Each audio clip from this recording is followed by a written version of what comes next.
కోల్కతాలో పీజీ వైద్య విద్యార్థినిని అత్యాచారం చేసి చంపడాన్ని నిరసిస్తూ దేశవ్యాప్తంగా మెడికోలు నిరసనలు చేపట్టారు. ఇందులో భాగంగానే శ్రీకాకుళం జిల్లాలో జూనియర్ డాక్టర్లు భారీ ర్యాలీ నిర్వహించారు. డాక్టర్లపైన జరుగుతున్న దాడులను ఖండిస్తూ గవర్నమెంట్ మెడికల్ కళాశాల నుంచి డే అండ్ నైట్ జంక్షన్ వరకు ర్యాలీ చేపట్టి నినాదాలు చేశారు.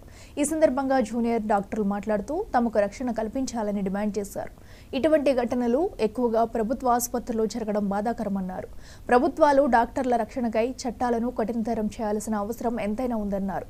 సిబిఐ ద్వారా కోల్కతా వైద్య విద్యార్థినికి సంబంధించిన కేసు నిష్పక్షపాతంగా దర్యాప్తు చేసి ఆమె కుటుంబానికి తగిన న్యాయం చేయాలని డిమాండ్ చేశారు. पैथालजी पोस्ट ग्रेजुएट नी ना पेరు ప్రియాంక. ఏదైతే ఇన్సిడెంట్ జరిగిందో అది అందరికీ తెలుసు.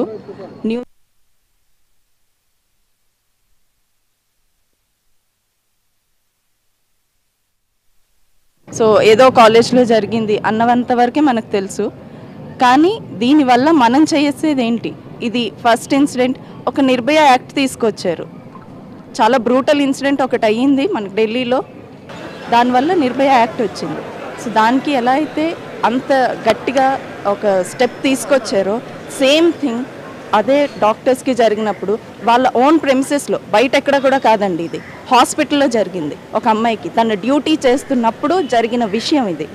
సో తన డ్యూటీ చేస్తున్నప్పుడు సెక్యూరిటీ ప్రొవైడ్ చేయాల్సిన బాధ్యత ప్రతి ఒక్కరికి ఉంది.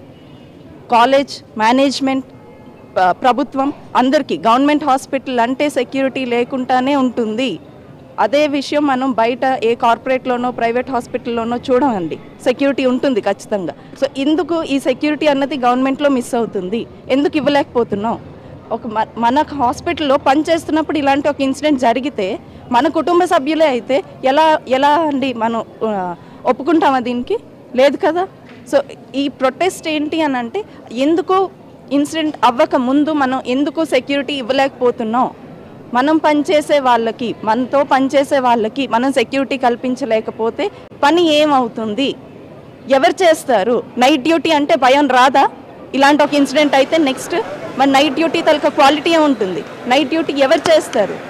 ఈరోజు ఒకటి అయింది, రేపు ఇంకొకటి అవుతుంది, ఇంకేదో ఇన్సిడెంట్ అవుతుంది. అలాంటప్పుడు మీకు నైట్ డ్యూటీకి డాక్టర్సే అవైలబుల్గా లేకపోతే అప్పుడు ఏంటి పరిస్థితి? పేషెంట్స్ ఎలా ఉంటారు? ప్రతి ఒక్కరు బయటకు ఎక్కడికో వెళ్ళారు కదా. సో గవర్నమెంట్ హాస్పిటల్కి వచ్చినప్పుడు లేదు, మాకు పలానా సెక్యూరిటీ లేదని మేమే భయపడుతూ ఉంటే ఎలాగ జరుగుతుంది? ట్రీట్మెంట్ ఎలా అవుతుంది? సో ఇవన్నీ కన్సిడరేషన్స్. ఫస్ట్ థింగ్, ఏదైనా ఇప్పుడు ఇన్సిడెంట్ అవుతుంది అని అంటే మా